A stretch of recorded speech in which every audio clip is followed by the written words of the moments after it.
Hi మిత్రులరా, నమో బుద్ధాయ్. బోధ్గయలో ఉన్నాం మనము. బోధ్గయలో టెంపుల్ ముందర ఇక్కడ ఈ బౌద్ధ భిక్షులు అందరూ నిరసన చేస్తున్నారు. ఈ రోజు 3వ రోజు. అసలు ఈ బౌద్ధగయ నిరసన దేనికోసం చేస్తున్నారు? అసలు 1949 BT యాక్ట్ దేనికోసము? అసలు యాక్ట్ యొక్క ఉద్దేశం ఏంటిది? అసలు ఆ యాక్ట్ ని వీళ్ళు ఎందుకు రద్దు చేయమంటున్నారు అనేది ఇక్కడ ప్రశ్న. అయితే ఈ ప్రశ్నకు సంబంధించి చాలా మందికి మన తెలుగు ప్రజలకు తెలియదు కాబట్టి మనకే కాదు దేశవ్యాప్తంగా చాలా మంది తెలియదు. ఈ విషయాన్ని తెలియజేయడానికే డాక్టర్ విలాస్ గారు సనాతన ధర్మ ఫౌండరు అండ్ వ్యవస్థాపకుడు. ఆయన ద్వారా ఆయన మాటల్లో మనం తెలుసుకుందాము. ఎందుకంటే ఈ యాక్ట్ అడ్డం పెట్టుకొని ఈ బ్రాహ్మణ సమాజం బౌద్ధ విహారాలను బౌద్ధ మందిరాలను ఆక్రమించుకుంటుంది అనేది ఒక ఉంది. ఆ విషయమై ఈరోజు మనము మాట్లాడదాం మిత్రులారా. सबसे पहले साउथ इंडिया के तमाम बहुजन लोगों को नमो बुद्धाय, जय भीम। ये जो आंदोलन हम कर रहे हैं महाबोधि टेम्पल एक्ट 1949 को रद्द करने के लिए कर रहे हैं। महाबोधि टेम्पल एक्ट क्या है? 8 फरवरी 1949 को ये एक्ट बिहार असेंबली में पारित किया गया। मैडम थोड़ा 8 फरवरी 1949 को महाबोधि टेम्पल एक्ट 1949 पारित किया गया असेंबली में। इस एक्ट में सब गड़बड़ घोटाला है। ये एक्ट ही फ्रॉड है। ये एक्ट आज की तारीख में एंटी कॉन्स्टिट्यूशनल है। इस एक्ट में लिखा हुआ है कि महंत ब्राह्मण, इसकी शुरू की ही व्याख्या में महंत का मतलब दिया है। महंत यानी बोध गया के शैव मठ के संप्रति पीठासीन पुरोहित से है। यानी ये ट्रस्ट, ये जो मैनेजमेंट ट्रस्ट है ये बुद्धिस्ट लोगों के लिए बना हुआ है। इसके बावजूद इस एक्ट में लिखा हुआ है महंत ये पुरोहित रहेगा, ब्राह्मण रहेगा। इस एक्ट में ब्राह्मण को शैव मठ का महंत कहा गया है। ये एक्ट टोटल एंटी बुद्धिस्ट है। दूसरी बात, इस समिति के एक्ट में लिखा होगा, ये एक्ट में clause number 3 sub clause number ख, इसमें लिखा है कि इसमें 9 सदस्य होंगे, कलेक्टर इसका हेड होगा, 4 बौद्ध होंगे और 4 हिंदू होंगे। BT एक्ट पोस्टर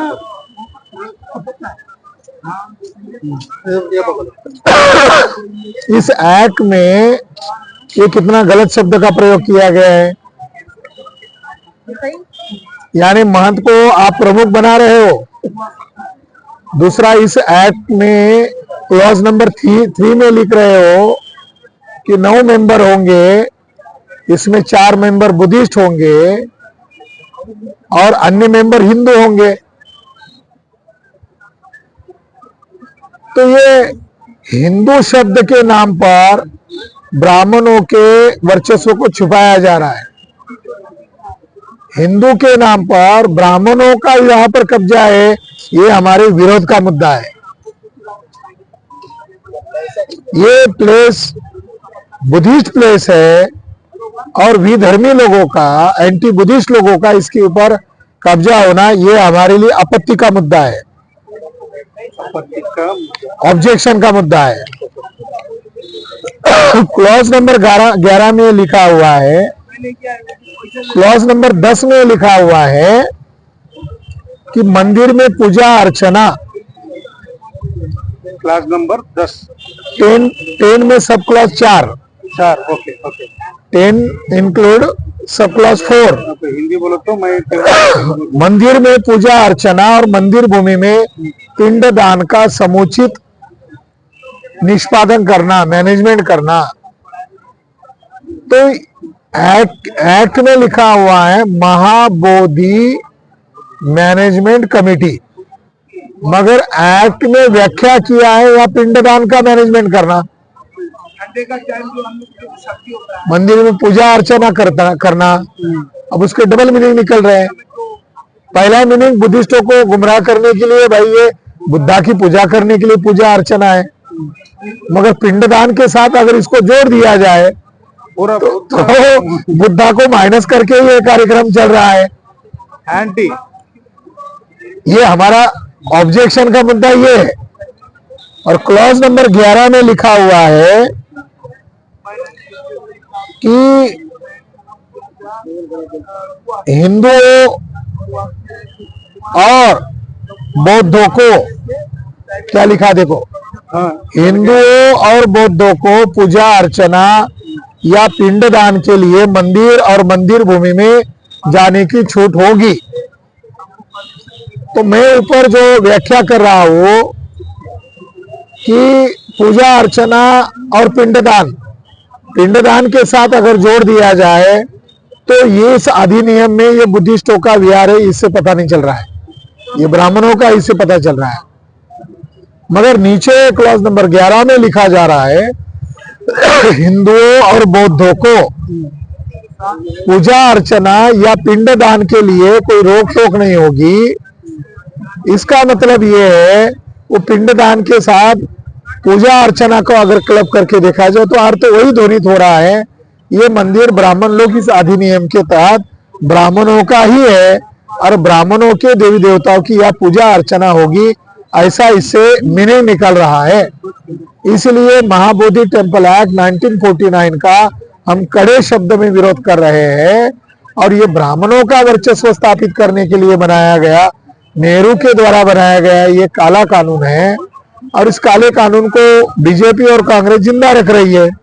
और इस साल 2025 बिहार में असेंबली चुनाव है, तो यहाँ की बैकवर्ड कास्ट के अंदर चेतना का अभाव है। बैकवर्ड कास्ट के लोग आपस में लड़ते हैं और बिहार के आज तक के राजनीतिक इतिहास में किसी भी पॉलिटिकल पार्टी ने महाबोधि महाविहार को हम फ्री करेंगे ऐसा मैनिफेस्टो में मुद्दा नहीं उठाया है। एक दुर्भाग्यपूर्ण बात है। जहां से डेमोक्रेसी बर्थ हुआ, डेमोक्रेसी का बर्थ बिहार से हुआ है, उस डेमोक्रेसी को आधार बनाकर इंडियन डेमोक्रेसी बनाई गई है। मगर इसके बावजूद इंडियन डेमोक्रेसी होते हुए भी यह ब्राह्मणों का मंदिर बनाया जा रहा है। डेमोक्रेसी नाम के लिए है, मगर इम्प्लीमेंटेशन किया जा रहा है ब्राह्मणिज्म को। अभी कुछ दिन पहले यहाँ का जो गवर्नर है mister Arlekar, he is activist of RSS, उसने यहाँ आकर स्टेटमेंट दिया ये महाबोधि महाविहार नहीं, ये शिवालय है। गवर्नर ने। तो ये उग्रता क्यों बढ़ रही है? क्यों लोग फास्टिंग के लिए बैठे, हंगर स्ट्राइक के लिए बैठे हैं? तो उनके लोकतंत्र होने के बावजूद लोकतंत्र के पद पर बैठा हुआ गवर्नर कह रहा है ये शिवालय है। अब इससे बड़ा कोई मजाक हो सकता है? इसके लिए संविधान ने संवैधानिक प्रक्रिया दी है, उसके ऊपर महाभियोग चलाया जा सकता है, विपक्ष लोग उसको हटा सकते हैं। मगर कोई विपक्ष या सत्ता पक्ष वाला महाबोधि महाविहार को मुद्दा नहीं बना रहा है, ब्राह्मणिज्म को थोपा जा रहा है बिहार में। ये मुद्दा ये तीसरा मुद्दा है कि वहां 5 फिगर है, बुद्धा की 5 मूर्तियां है, उसको 5 पांडव बोला जा रहा है। दुर्मार्ग भी। मतलब ये फिर ये क्या कर रही है समिति, क्या कर रही है? हाँ, उसको बनाया गया, एक्ट बनाकर किया गया और बुद्धा की 5 स्टैच्यूज को जो टेम्पल के अंदर है उसको 5 पांडव कहा जा रहा है। वहां सनातन धर्म लिखा जा रहा है। सनातन शब्द तो हमारा अपना है, बुद्धिस्ट लोगों का है, मगर ब्राह्मण लोग एक्ट में लिख रहे हिंदू और बोर्ड पर लिख रहे सनातन। ये ब्राह्मणों के कैरेक्टर की पहचान है। और उसके पास ही उन्होंने शिवलिंग स्थापित किया है। ये खुल्लम खुल्ला इंटरनेशनल हेरिटेज के कानून का उल्लंघन है। अगर ये इसके ऊपर इंटरनेशनल हेरिटेज का एक्ट लागू है तो उसका उल्लंघन कर रहे हैं भारत के ब्राह्मण लोग।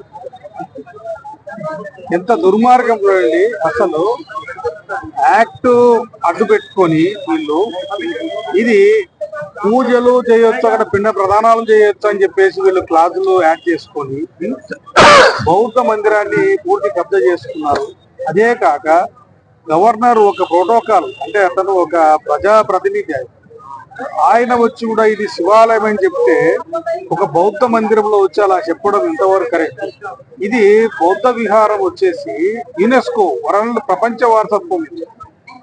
అంటే ప్రపంచ వారసత్వంలో ప్రపంచమంతా ఏముంది బౌద్ధగయ గురించి, ఇది బుద్ధుని మందిరం అని ప్రపంచం చెప్తుంది. కానీ ఇక్కడ లోపలికి చూస్తే మేడి పండు చూడు మేలుమై ఉండు, పొట్ట విప్పి చూడు పురుగులుండు, విశ్వదాభిరామ విదురవేమ అని ఎట్లా చెప్పారో అదే టైప్ ఉంది బౌద్ధగయ. చూస్తే బయటికి బౌద్ధగయ, అందరూ మొత్తం లోపల బ్రాహ్మణ గయ. అంటే ఎంత బాధకరం అంటే మనము మిత్రులరా పోరాటాలు చేయకపోతే, మనము ఫైటింగ్ చేయకపోతే ఇది సాధ్యం కాదు. కాబట్టి విలాస్ గారు చెప్పిన విషయం ఏమిటంటే, ఒక కాజ్ అడ్డం పెట్టుకొని 1949 పీటీ యాక్ట్ అడ్డం పెట్టుకొని ఈ బ్రాహ్మణులు చాలా మోసపూరితమైన పని చేస్తున్నారు. దీన్ని మనం ఖండించాలి, ఆ యాక్ట్ రద్దు చేయాలనేది ఈ పోరాటం జరుగుతుంది. ఈ పోరాటం యొక్క ఉద్దేశాన్ని మీకు చెప్పాను, మీకు అర్థమైంది అనుకుంటున్నాను. చెప్తున్నారా? Thank you. నమో బుద్ధాయ. నమో బుద్ధాయ.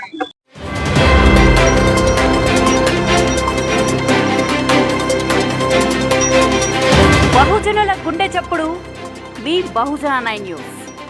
బోధించు, సమీకరించు, పోరాడు.